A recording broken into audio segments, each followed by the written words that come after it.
Yes. So we're ready for our marching orders, Ed. Well, good morning. Well, let me first start by kind of giving some background as to how I've been thinking about identity.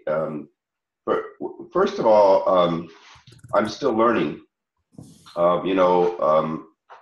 A couple of weeks ago, maybe a month or so ago, I didn't know much about identity and the details. I have been getting input from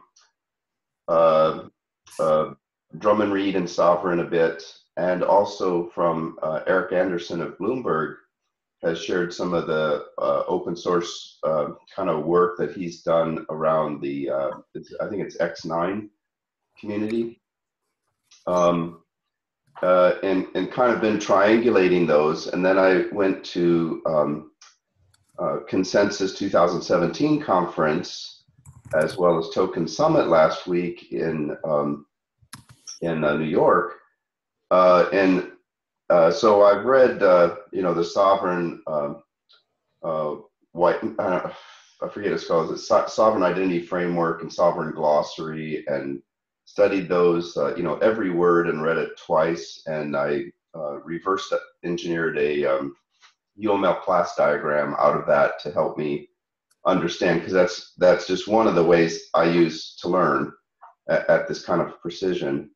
And then been talking to some others. There was another project I won't mention here on recording, but a project that is using the Sovereign framework as part of self-sovereign identity, and they have a user experience that they've started, and I'm hoping to collaborate with them a bit. And so so I just kind of, there's a lot of identity projects out there and great work that's already been done. And just to kind of frame this in the context of the larger Archain Holdings roadmap is, we need to help get the basics in place for the ecosystem, as well as for all the applications that, the holdings company itself will build, or that it will partner with other projects to build, So we need, the first thing is in some senses wallets, but even a basic wallet, has a keychain to manage in there, and there's a really important intersection of key pairs and identity, because it's the basic of access to identity. So when I look at and I got the advice, from Eric Anderson of Bloomberg a while ago to say, you get identity right, and all kinds of doors will be opened for us. I'm now looking at this a little differently to say there's a portion of identity really that should, in some sense, precede wallets, even in terms of getting it right. So, Well, I think UPort sort of manifests that, in terms of it's a place where you can manage and be self-sovereign in managing your multiple personas. Yes. With many wallets. Yes. So I haven't studied UPort, and it's on my list to do. So yeah, exactly. And so the simple, our intention is to use UPort for the membership to link it with the ROC, and sort of model Sovereign in UPort. So we would want to collaborate with people who are doing that. Yeah, offhand that sounds good. I have to come to that conclusion myself as well, in terms of the model of UPort. But in terms of the intention, I'm fully behind getting a wallet that manages rock and identity, so that we can, and there can be multiples of those wallets, whether it be UPort or MetaMask for simple pairs. No, the wallet of choice right now for me is Parity. You want to see it? Oh yeah, I would. I'm aware of Parity, but can we put that on hold for a second? Sure. Oh yeah, but I'd love to. Let me just finish with my spiel. So I'm most familiar with the sovereign meta model, let's say, and if we as in the holding company, to build a wallet from scratch, which we may indeed do, again with a mind that this is going to become an R-chain wallet, not a Rock wallet principally, but we may integrate with Rock temporarily. Meaning for a year, whatever it takes before we redeem or exchange to revs. That the key management structure in there would look like the structure of Sovereign's DIDs and CIDs, and use those terms in its data structure. It has a Json serialization structure. At IIW, I worked with Drummond and other people, and we're designing the service discovery structure for DIDs, the distributed decentralized identities. And, awesome. You worked with him recently, or at the IIW 24. Oh yeah, in a Computer History Museum. Right. Oh yeah, awesome. I wish I could have been there.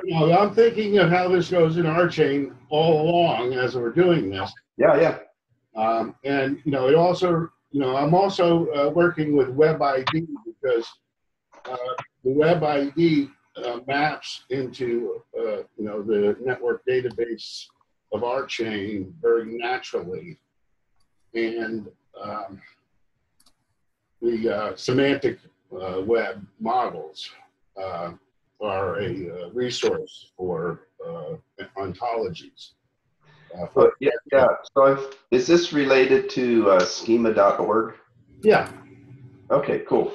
Yeah. So anyway, so the other I'll just make one or two other points, and I'll let you elaborate on these things. Self-sovereignty is and the basics to allow reputation-based identity are really important. We want to get that structure in place. But really equally, and from a profitability perspective, even more is on top of that, as an option, attestation-based identity, so that KYC can be done within the context of financial institutions and so forth. So we want to make allow both to be supported. Absolutely. We worked on attestation. I forget what, but also. Cool. So yeah, teach me a few things. Well, it sounds like you've gone into the sovereign structure a lot deeper than I have. Maybe I'll be learning from you on that. But yeah, I can tell you a little bit about it. I'm embarrassed. I've got a sketch that was done on the airplane, so it looks like it was drawn by a 3-year-old, but I'll share that during the call here. Those are the best sketches. Yeah, make it down to history. They have the most meaning.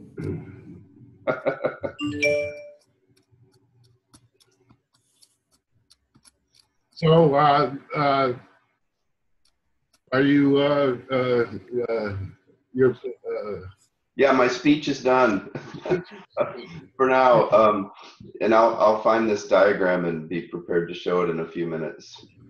Okay, Kit, you've sort of been taking the lead in this effort. So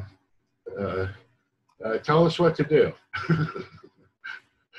Well, yeah, taking the lead is probably at this point an overstatement. It's a role that I would like to play, but there's. I think you said in Slack that you were going to lay back a little bit in identity until you got some other stuff out of the way.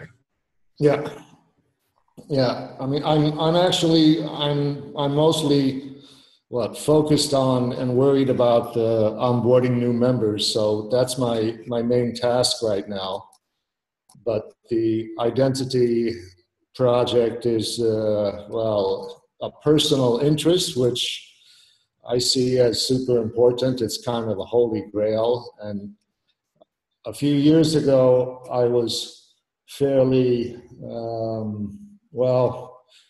not involved in a contributing sense, but in a critiquing sense during the OpenID initiative. And that came to fruition, and my company used it in our software. And well, it never found the Holy Grail, and then I sort of fell out of it. And now I'm getting back in, and I'm still catching up. There's just such a plethora of activity and organizations and people doing stuff. But I also think, actually, let me turn on video since I'm talking. And take the piece of tape off it. I always keep a piece of tape on my camera. Hey, Kit, nice to see you. Hi. I was keeping it off because otherwise Zoom starts to complain about the internet connection if there's too much back and forth. But anyway, so I've actually been kind of piggybacking on Jim in terms of catching up where things are at with the identity industry at this point. And I really believe that blockchain is that's one of the other perfect applications of immutable ledger technology, is for holding and controlling and sharing granular identity. So yeah, we're on the right track. But every time I come to one of these meetings, Jim drops a couple of words or names or organizations, and then I have to put them on my to-do list to check them out and try to catch up a bit. So Yeah. Also part of the reason that this project is not really taking off is I'm not ready to jump in the driver's seat. Okay. So. Well, your background is great to have the context of OpenID and so forth. Like I mentioned, I don't know much about identity. It's one of these things that's interesting. I think, it's a specialization. But when you look at awareness of it, yeah, some people are aware of private key management. Everyone in the blockchain space is aware of the importance of identity management or private key management. And then you look at programmers in general. Most people are really sloppy with identity. And then you look at the population, and it's an awful travesty what's happening.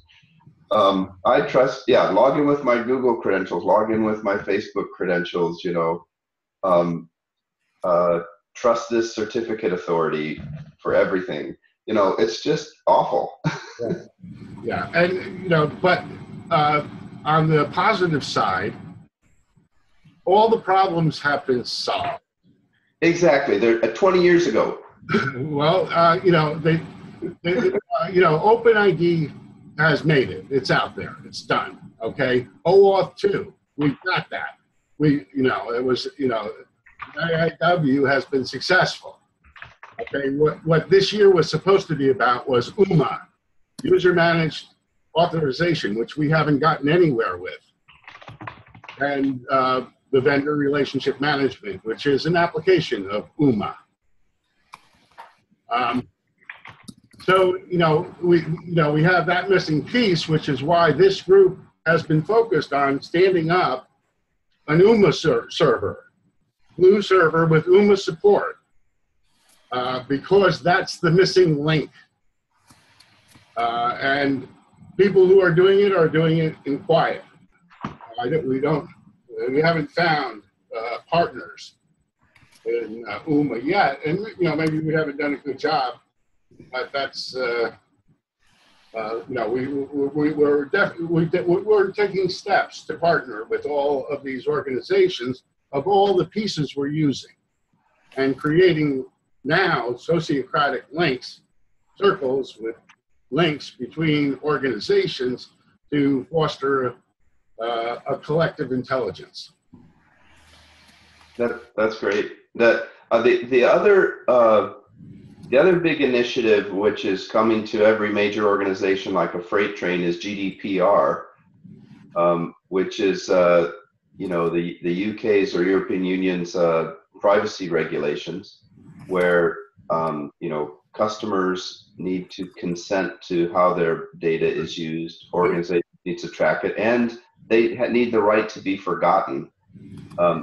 And this is going to dramatically change how big organizations think about identity and storage of information. Well, you see, they're not going to. The whole idea of UMA and VRM is that the big corporations don't have to worry about it, because they're not liable for how they use your information, because they're only using it as you gave them permission to do explicitly. Yes. So like I say, we have UMA as a thing we can use in our toolbox that we're hoping to set up for the ArtChain community. Do you have a favorite reference to UMA? I used to work with a woman named Uma.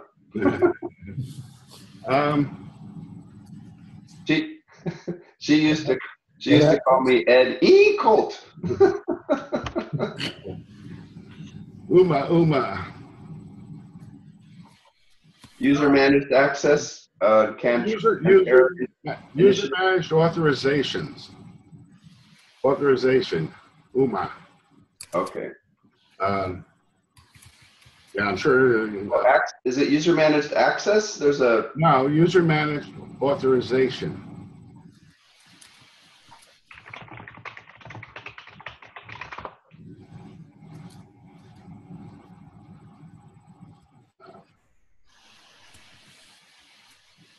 I see lots of hit for access.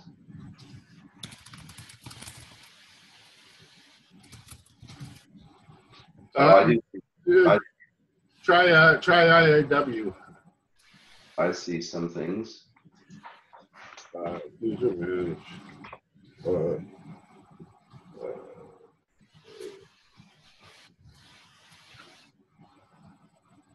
I see some identity commons is related. Identity commons is, I think that's Doc Searle's site. Okay. Yeah, I'm seeing some hits, of course, for user managed access. Looks like ForgeRock has it now too. We were using Glue. We should probably try ForgeRock.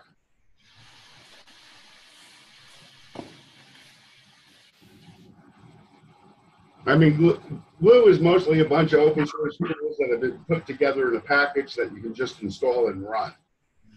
And you can customize it very easily with Python scripts. I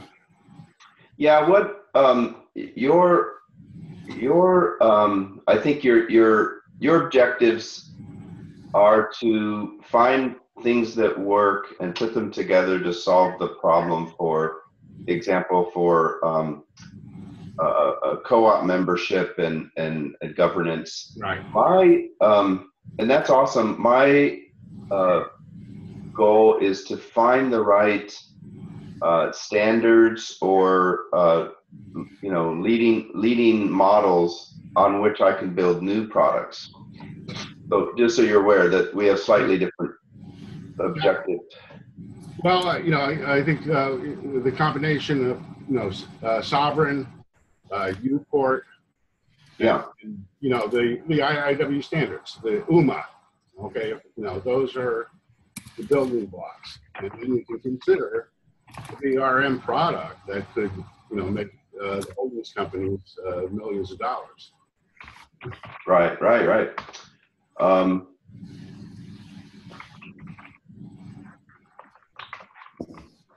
Did you want to show me parity? Yeah. If I can find it here. I don't like, these blockchain things tend to not work when you have them open in multiple tabs. Mm-hmm. Which I'm hopelessly overdone in tabs here. Oh, I know. That's easy to do. I do that all the time.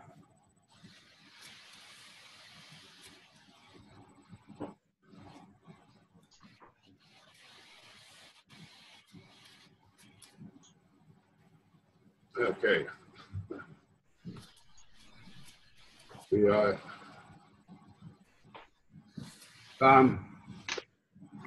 Okay, I was just saying we got the Uport wallets, Uport identities that we're looking to integrate, and they're sort of almost up to prime time. I don't know if you've tried Uport.me. I was talking to the developers of the IIW. It's really cool. The wallet that we had been using was MetaMask. I'm familiar with MetaMask. I've used it, and I've talked to I forget how you pronounce his online handle. Kumbada. I'm terrible with names. I met. Anyway, yeah, I've met with him and seen him present, and so yes. But parity is something a little better. Parity runs a little it's a one-button install basically, and it installs a little server on your local machine, a little parity server, which is probably one of the best Ethereum engines around, I guess. And it doesn't have to sync. I actually forget what the trust model is right now in terms of you can connect to any network you want. But you're not actually mining here. Right, you have the option of connecting to a hosted Ethereum network or install your local one. If you're mining, you can connect to your mining one, right? Yeah. Or if you just don't want to trust a centralized node. So what parity gives you is a couple of things. It gives you a dashboard here. Yeah. I'm looking. You can control what applications show up on your dashboard. Yeah. And I'm looking to extend this with basically just links to other apps, so that this can be used as your dashboard. So we would put choices here that would just link you into your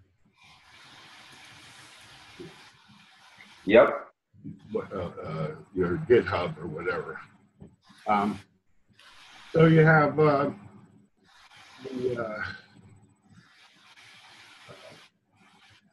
your menu here of applications that you have set up.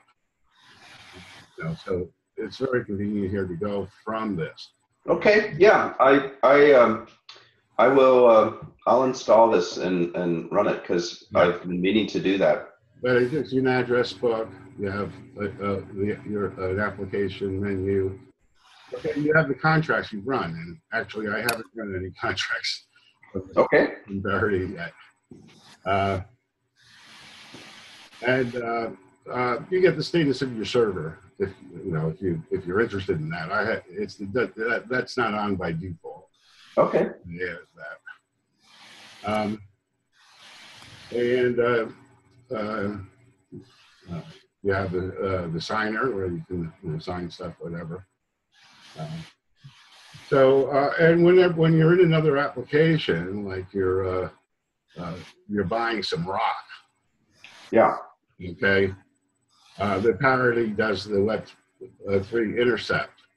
Yep. of all your blockchain transactions, just like MetaMask or right. Does Mist also? No, Mist. No, Mist is its own browser. Yeah, but does it handle Web3?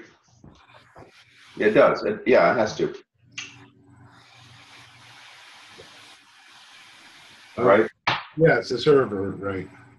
This is right the client side, Intercept.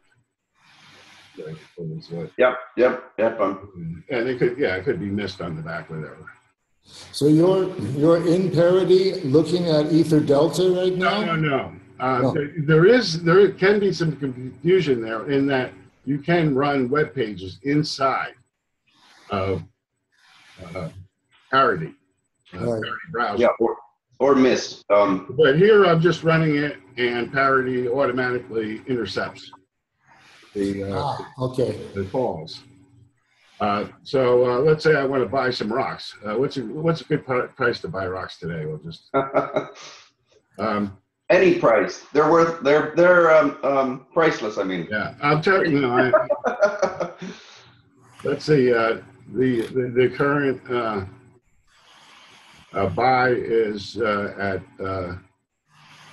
0.85. What's that? About 15 cents today, or is that 20 cents?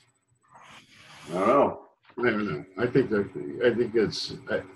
I should figure it out, but I'm terrible with numbers. Well, Ether price is always moving. So I'll just bid a little higher. 0.85, 0.1. Looks like I already have the bet in here. I probably just bought some. And I bought a bunch of rocks. But I'm not selling that many. But I'll put in a buy order. And now Parity is demanding my password, which is kept not kept on my own machine, so it doesn't go anywhere. So Parity doesn't intercept the same way that MetaMask does? Yeah. Okay.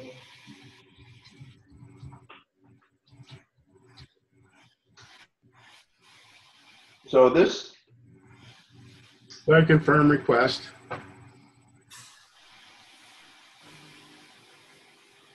Is Parity installed into? Are you running Chrome? I'm running Chrome. So is Parity a Chrome plugin adding? Yes. Okay, extension, whatever they call it. Yeah, and I think we have to look to see which ones they have. I think they have a bunch of them. Okay, got it. Firefox. Okay, great. Thank you for showing that to us. Let me show you this other diagram, unless you want to talk more about wallet. Yeah, somehow I've lost my controls here to quit my. Found it. Okay, I'll paste this link in the chat, but I'll also share my screen. Yeah, and warning, this was drawn by a 3-year-old on an airplane. I'm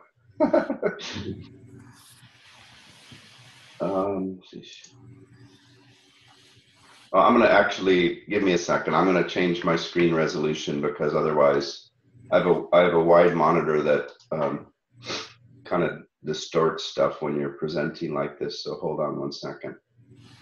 But as I'm pulling it up, what I did again was took the sovereign glossary and the sovereign identity framework or something another document, and kind of correlated those into a UML class diagram, and then added a few other annotations of my own thinking, but most of it's a direct and faithful representation of how that works. Okay, let's see. Okay, that should be pretty good. I think we should give him a bonus of Divi tokens for this. What do you think? Thank you.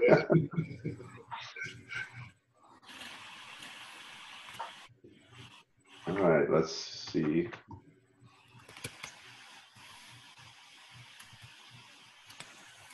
Am I sharing my own screen or someone else's screen? Okay. Oh, I see. I wanted to. Yeah, it's good. Let me go to this one here.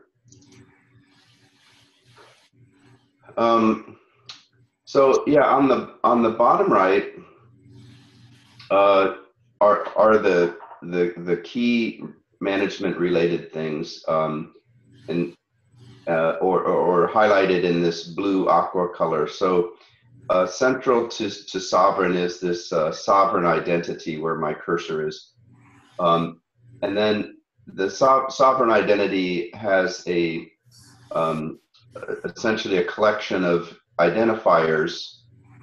The identifiers can be a decentralized identity, and a special type of decentralized identity is a cryptographic identity, which Sovereign calls a NIM, which is, I guess, short for pseudonym or something like that. They have a trademark like term for that.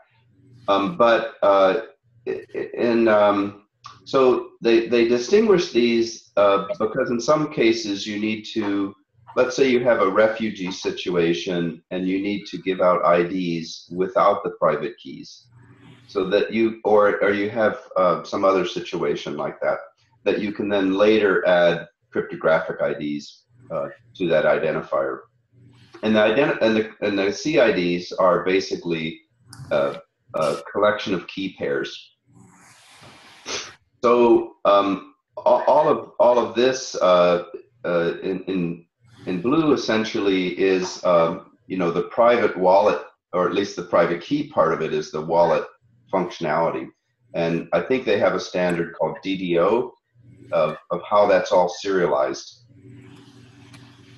Okay, then the other key concept is an identity has a collection of attributes that are private and a collection of attributes they call a credential. Identities are associated with core identity, which is either an entity or a thing, entity being a natural person or a legal organization.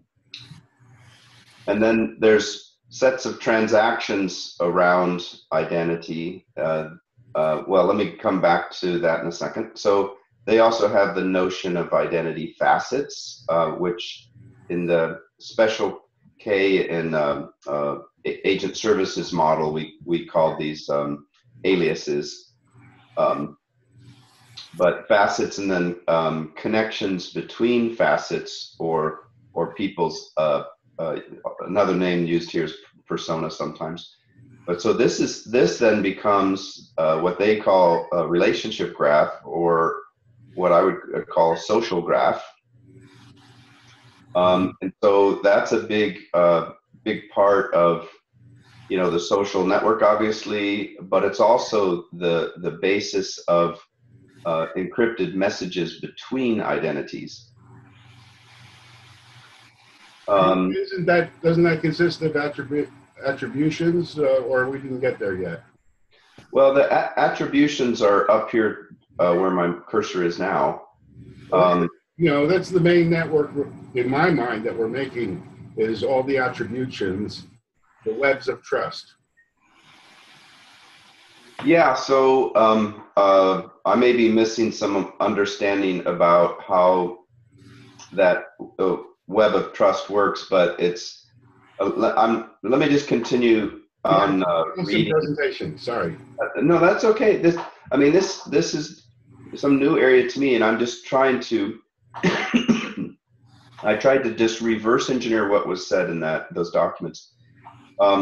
So that in that document they didn't use the word web of trust that I saw, but obviously that's a real thing. Anyway, so an identity will issue an identity claim, and that claim could be self-asserted claim, like, you know, I'm a Seattle Seahawks fan, or it could be a verifiable claim, like I have this bank account ID or number, and then those verifiable claims point up to some entity that can verify it, and then there's the attestation that can come back to assert, I guess, the identity. And then there's, you know, reputation statements that grow over time based on these claims and their attestations or other statements. And so then that starts to get into their terminology around the sovereign ledger nodes, and two roles of their nodes are observer and validator, where a client of those nodes will essentially write transactions into a validator and read transactions from an observer role. Identities also have endpoints, which they call agent endpoints, that is managed by an agency, which I think an agency essentially has many nodes, or nodes are in support of an agency. And then I was trying to abstract up, this is my elaboration, where identity transactions are a special type of a more general transaction. Transactions in this social kind of graph or relationship graph happen on these identity links, which in a blockchain context are contracts, smart contracts. Another, simple social post, if you remember from the scenario days and the special K agent service model, and what we were building there for both scenario and lively gig, were the posts lived on those relationships, and then just token transactions and rev transactions in the case of our chain would just be, could be, this isn't the only transaction, but in the context of a social graph, the rev transactions are essentially associated with one of these connections. They're not necessarily they're not necessarily required to live there, but they would be associated if you, for example, if you were going to promote your post. So anyway, and then there's other things that need to be done around authentication, or authorization is what I meant with a Z on it. And so I put create, read, update, delete kinds of authorization around essentially this data, the private data that an identity may store, or even perhaps post in these other transactions if they're allowed to be deleted. So let's say it's just a simple social post that you want to be able to delete. Well, that might be or authorization, and this is where the conversations with Eric Anderson and the X9 work became really interesting, which it essentially lays on top of this kind of stuff, where you can have encrypted documents within encrypted documents, and you can assign roles to those blobs, essentially, where if you have a complex financial transaction and one regulator needs to be able to see a part of that financial transaction, and another completely separate regulator needs to see a different perspective of it, you can construct such things by knowing, those regulators' addresses and so forth. And you can provide even authorization that's role-based. And so he has a framework. So that's why this CRUD auth, or I should say auth-Z, was drawn there to remind me to tie that into our strategy about how this data hanging off of sovereign identity is seen. One other point that, let's see, I wanted to draw is this notion of trustee or guardianship. So this, in the case of a minor, or in the case of someone who can't manage their own ID for whatever reason, they're a refugee or they're mentally ill or whatever, right? There's a notion of trustee or guardianship from one entity to another, or even in a corporate setting, this might be an employee in their company they work for perspective. So so this gives a lot of terminology and relationships to talk about. And in the R-Chain Holdings roadmap, what I want to do is find a framework like this, so that we're not constantly using different terminology for the same thing, in our coding and so forth. So Drummond pointed me at another document, and I don't have it in front of me, that I haven't studied yet, but he said it was a better document than, or it just with more recent updates than the sovereign identity, or maybe it is the sovereign identity framework. I gotta go chase it down. Anyway, what do you guys think of this?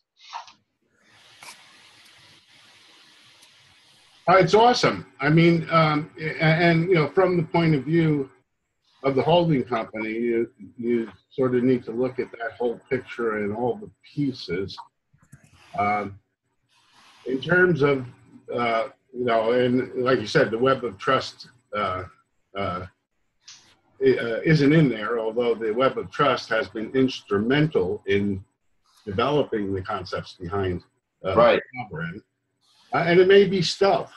They may be satisfying the powers that be by not mentioning that, hey, this does the web of trust. Yeah, exactly. It's sort of an emergent property around what I think. Yeah, and the whole idea, and even the instinct effort of the government is, a person should be able to be their own identity provider. Self-sovereign. Yep. And the standards allow that, but it's not happening. Yeah.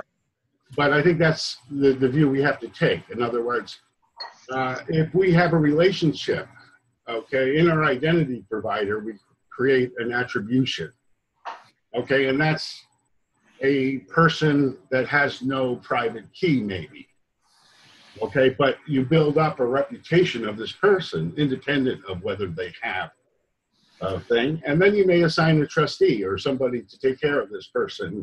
We might have a circle that that handles these things. So we think about it from the point of view of the user creating, building their own graph, and then connecting attributions to other. Exactly. Somebody in their graph can have power of attorney. Yeah. Yes. That's probably a separate relationship than, because it's a little bit different concept than trustee or guardian. It's a temporary relationship. Yeah, somebody who's taking responsibility, and then that the way I see it is, from the sociocratic circle point of view, is that basically you have an open circle that people can join that takes care of this, and then make decisions in the sociocratic manner. Mm-hmm. There's a block in your diagram, Ed, over on the right under the CRUD off block. Is that a DAO? No, it's a DDO, which I'm not 100% sure of that acronym here, but there's a it's this JSON serialization standard around sovereign, about how all that in blue is serialized. Okay.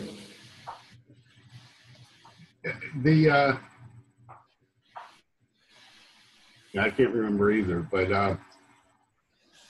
yeah, it's basically how we can exchange things. Right. We have the SCIM standard today, the simple identity format, which is the basic format, the way we exchange identities. Hasn't caught on very much, but it is supported by Glue and probably ForgeRock.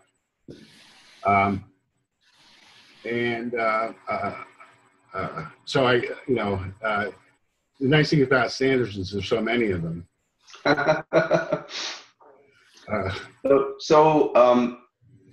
Yeah, we for a wallet, the Bitcoin and Ethereum have a lot of import and export formats, and we will need to develop the same or adopt one of those around our chain.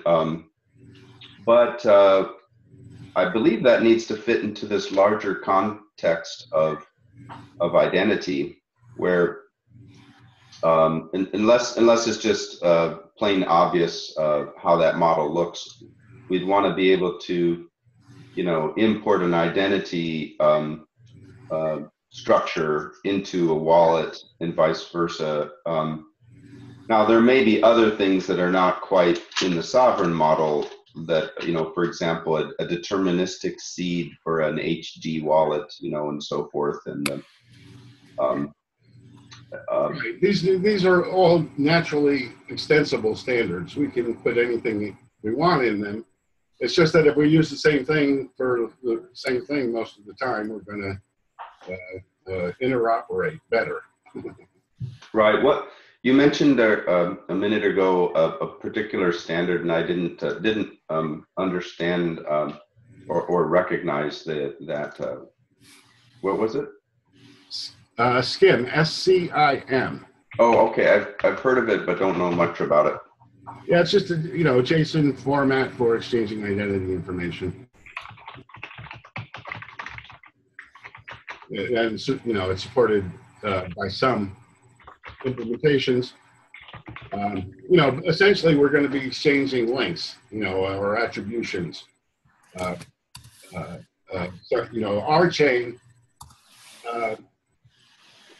Our chain identities will have a DID colon our chain colon.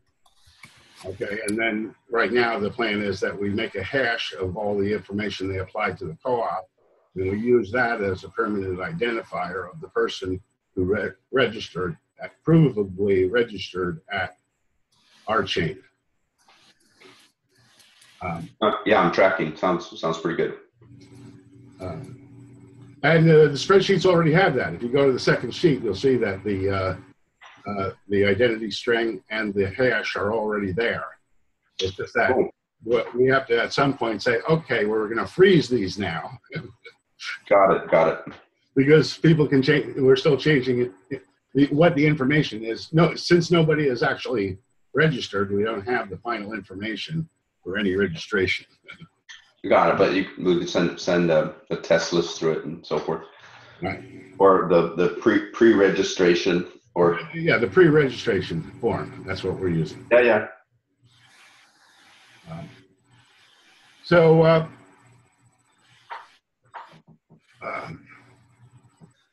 I think the UMA and the web of trust sort of being missing links here. Bring us back to the issue of providing UMA for the ARChain membership. Is when you use UMA there, are you referring to very specific standards, or are you specific or more about the concept of user managed authorization as the well, we have to use some standard, and I don't see any other choices right now. Okay. And it's extensible, and I'm sure we're going to extend it.